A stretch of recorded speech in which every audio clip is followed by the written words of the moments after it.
സുരക്ഷിതമുണ്ടെന്ന് നമുക്ക് 100% പറയാൻ പറ്റും. പിന്നെ ഇത്രയും അതിക്രമങ്ങളൊന്നും നടക്കൂലല്ലോ. I'm not satisfied about that because ഈ പറയണവൻ വെറും പോരന്മാരാണ്. അതാണ് എനിക്ക് പറയാനുള്ളത്. Feel the freshness. Feel the softness. DQ 78 TFM Grade 1 Soap. ഈ സ്ത്രീകൾക്ക് ഇപ്പോൾ മതിയായ സുരക്ഷ ഉണ്ടോ നിലവിൽ ഇപ്പോൾ? എന്നാല് നമുക്ക് എങ്ങനെ പറയാൻ പറ്റും? സുരക്ഷിതമുണ്ട്. സുരക്ഷിതമുണ്ടെന്ന് നമുക്ക് 100% പറയാൻ പറ്റും. എന്നുവെച്ചാൽ ഇപ്പോൾ രാത്രികാലങ്ങളിൽ തന്നെ പെണ്ണുങ്ങൾ പെൺകുട്ടികളാണെങ്കിലും കോളേജ് സ്റ്റുഡൻസ് ആണെങ്കിലും ഒരുപാട് പേര് റോട്ടിലൂടെ നമ്മളിവിടെ നമ്മൾ കാണുന്നതാണ്. അപ്പോൾ അതൊരു സുരക്ഷിതത തന്നെയല്ലേ? ഇതായിട്ട് എനിക്ക് തോന്നണില്ല അല്ലേ. സുരക്ഷിതത്വമായിട്ട് അത്രയ്ക്ക് ഇതായിട്ട് തോന്നണം. പിന്നെ ഇത്രയും അതിക്രമങ്ങളൊന്നും നടക്കൂലല്ലോ. ദൂരം സ്ഥലത്ത് അപകടങ്ങളും പെണ്ണുങ്ങളാണ് കൂടുതലും അപകടത്തിൽപ്പെടുന്നത്. അല്ലാണ്ട് ഇപ്പൊ എന്ത് പറയാൻ. ഇത് കുറെ കൂടെ മെച്ചപ്പെടേണ്ടതായിട്ടുള്ള ഒരു സംവിധാനം തീർച്ചയായിട്ടും തോന്നുന്നുണ്ട്. പിന്നെ അത് ശരിയാണ് പറഞ്ഞത്. പിള്ളേർക്കായാലും അമ്മമാർക്കായാലും ഇറങ്ങി നടക്കാനും ചേച്ചിമാർക്കായാലും അവിടെ ഒരു ഇത് വേണം.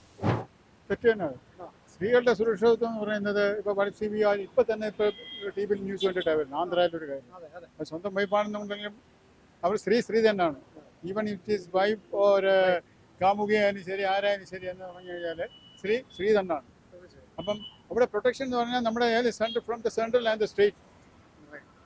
I am not satisfied about that because ഇപ്പം ഞാൻ നോക്കുകയാണെങ്കിൽ എന്ന് പറഞ്ഞാൽ സ്ത്രീയുടെ സുരക്ഷിതത്വം എന്ന് പറയുന്നത് അവള് തന്നെ ഈ സ്ത്രീ ദുർബലയാന്നൊക്കെ പറയത്തില്ല. അതൊക്കെ പറയുന്നത് കറക്റ്റ് തന്നെയാണ്. കാര്യം എന്ന് പറഞ്ഞാൽ ഇപ്പൊ ആക്രമണമാണ് നടന്നുകൊണ്ടിരിക്കുന്നത്. സ്ത്രീകളുടെ നേരെ വളരെ വളരെ ആക്രമണമാണ് നടന്നുകൊണ്ടിരിക്കുന്നത്. എസ്പെഷ്യലി ടുഡേയ്സ് കേസ് യൂണിറ്റ്സ് റിപ്പോർട്ടിൽ ഞാനിപ്പോൾ അത് കണ്ടിട്ട് വരാൻ ന്യൂസ് വളരെ ബ്രൂട്ടൽ പറയാൻ നോക്കില്ല അതിന്. അപ്പോൾ ഇത് സർക്കാർ ഇതിൽ നിന്ന് ഒന്നും കിട്ടുന്നില്ല. സർക്കാർ ഇപ്പം I am not putting the blame to the government also because Y.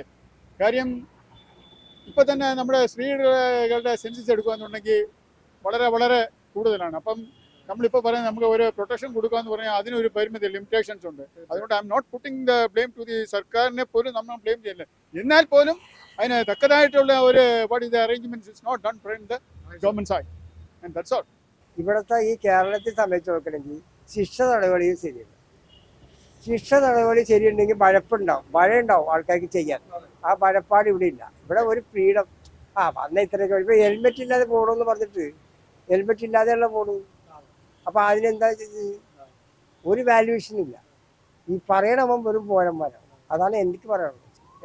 അവര് ഇവിടെ ഇപ്പൊ രാത്രിയായാലും പകലായാലും അവർക്ക് അവരുടെ കുറേ ഒരു എസ്കോർട്ട് ഉണ്ടാകണം. ഏത് സമയത്താണ് അവർക്കൊരു സമയം മോശമാവണമെന്ന് അറിയാൻ പറ്റില്ല. നമ്മുടെ ആൾക്കാരുടെ മൈൻഡ് എന്ന് പറഞ്ഞാൽ പണ്ടത്തെ മൈൻഡല്ല. പണ്ട് നമ്മൾ സഹായിക്കാനാണ് ആൾക്കാർ വരുന്നത്. ഇന്ന് സഹായിക്കാനല്ല, നിങ്ങളെ എന്തെങ്കിലും മോശമായിട്ട് കാണിക്കാനാണ് വേണ്ടത്. അപ്പൊ ആ രീതിയിൽ പോണതുകൊണ്ട് എന്താണെന്നാ പണ്ട് ആൾക്കാർക്ക് ഭയമുണ്ടായി ജീവിക്കുമ്പോൾ അത് ചെയ്യണ്ട. ഇന്നതല്ല, എന്തും ചെയ്ത വീട് തന്നെ കുത്തി പൊളിച്ചെടുക്കുന്നു. ഇതെല്ലാം എന്താണ് ഇത് ഇത്രയൊക്കെ വരുന്നതിന്റെ ബാക്കിൽ ആളുണ്ടാവും.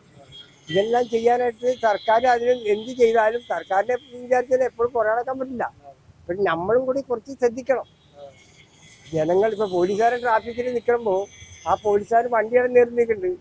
പക്ഷെ നമ്മളും കൂടി കുറച്ചും കൂടി നിയന്ത്രിച്ചാൽ മാത്രമേ അത് കാര്യമായിട്ട് പോകാൻ പറ്റുള്ളൂ.